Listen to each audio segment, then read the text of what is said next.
Cool. All right. Let's move on then. Okay, let's move on to our next topic. And one thing that I think is often underappreciated and underutilized by many people in ministry and people in general is intentional one-on-one conversations. I think that people forget how valuable it is to make a phone call with somebody to check in on them. And so that's something that I've been very intentional on doing, especially with our life group leaders. We have 38 life groups at our church, and I've been making sure to make intentional connections over the phone with each one of them. And you guys also put together some really great ideas on a strategy for making those phone calls more intentional and more specific, and also mission oriented. So if y'all would like to take some time and break down that idea, I would love to hear more about it from y'all. Yeah, so I'll start again. The idea of the check-ins in a systematized way of doing them came to me really before, right at the very outset of realizing that the church was about to become the church scattered rather than the church gathered. So about a week and a half, 2 weeks ago, driving in my car all by myself on a rainy night, it just hit me. And I thought of this system that's not rocket science. It's just a systematized way to keep up with people, which was 3, 2, 1 check-ins.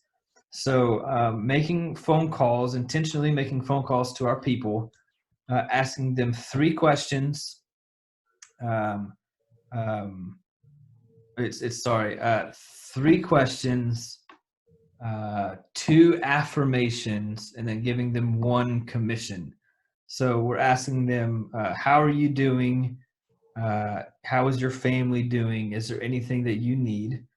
And then we're affirming them and telling them, hey, we love you and we are here for you.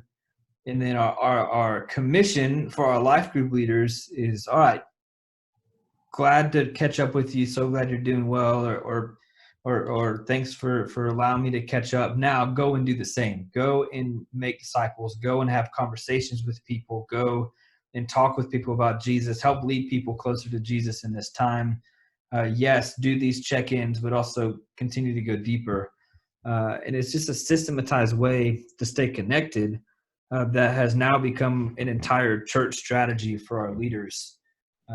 Where we're calling intentionally both life group leaders, Sam has mentioned that, all the way down, but also we're calling our people that were deemed high risk, so 75 years of age and older, as well as those with underlying health conditions. Those were all divided amongst our trustees and our senior staff members, and we've been making weekly phone calls there as well, just to make sure that nobody is living completely in isolation and that we stay connected. And so it's given us I've got a friend, Matt Getty, who would talk about guidelines versus rules. And I would call this a guideline. So these aren't robotic conversations where we're reading scripts, but these 3, 2, 1 check-ins give us a guideline so that we're all moving in the same direction, although we're making hundreds of different calls to different people. And so we're in a couple weeks in on that, and we're seeing some really, really good returns, and people are very thankful. And our hope is that our life group leaders are going to start kind of following our lead. We're leading from the top down. So we're not asking our life group leaders to do anything that we're not doing either. And that's intentional because we want them to see that we are leading together. We're not leading alone, but also that they can do this and that it's not as overwhelming as it may seem. Cool. Erin, do you have any stories from your phone call so far about people maybe that were thankful for a phone call that hadn't gotten one yet, or that felt appreciated as they were being checked in on? Yeah, I think each and every contact that I've made, it's been received very well. People are really just wanting to be checked in on, even if they're doing okay. It's just that human contact that, hey, I was thinking about you and I care about you. So it does mean a lot to people. And another layer to that 3-2-1 checklist that Daniel was talking about was that once you check in on your life group leaders and your people, they have then been modeled what you now expect them to do with their life group. And so it's almost a chain reaction of caring for people. And so it's been pretty successful so far, and we're hoping to see more and more fruit from it in the future. But especially when you're living in isolation, it's the time to be more connected than ever. That's great. And, you know, I heard a quote recently from a teacher friend of mine, works in the local independent school district.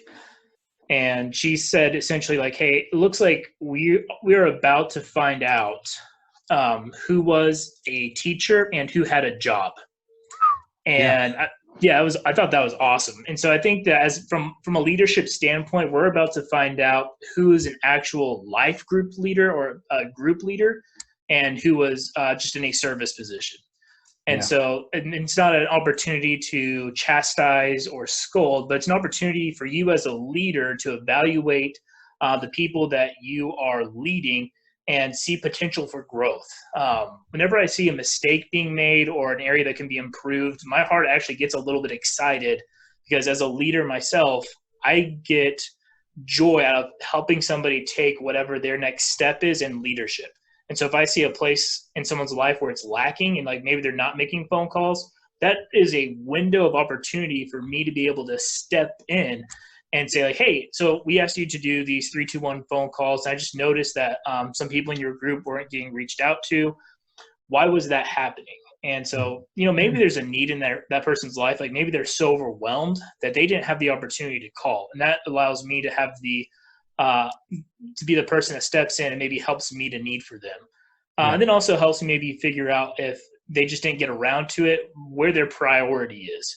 And so then you can initiate a conversation with that person about, hey, we asked you to make this commitment as a life group leader. Why don't you feel like you have to do that? And I mean, that's a hard thing to do, and it's hard to step into that position. But that as pastors, you know, in Psalms 23, the good shepherd carries the staff and the rod.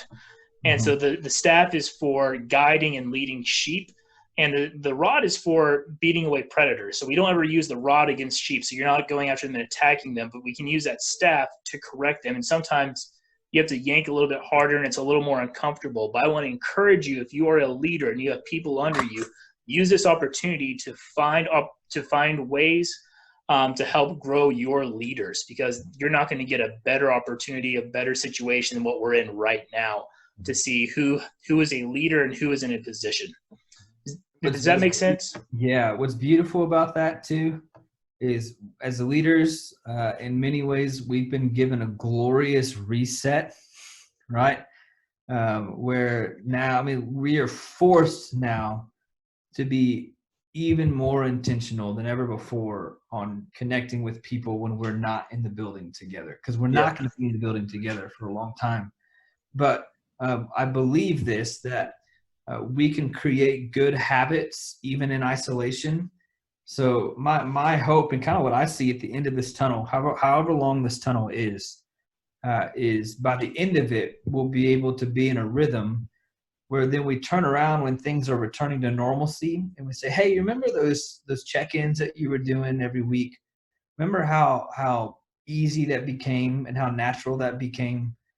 Well, that doesn't have to stop because you're going back to the office or things are changing and getting back to normal. Like perhaps some of the things that we're being forced to do now are actually the things that we should be doing, period. And we're given a pause and a reset where we are being forced to rethink and forced to slow down and forced to not go as hard and as fast, and frankly, forced to put our pride aside.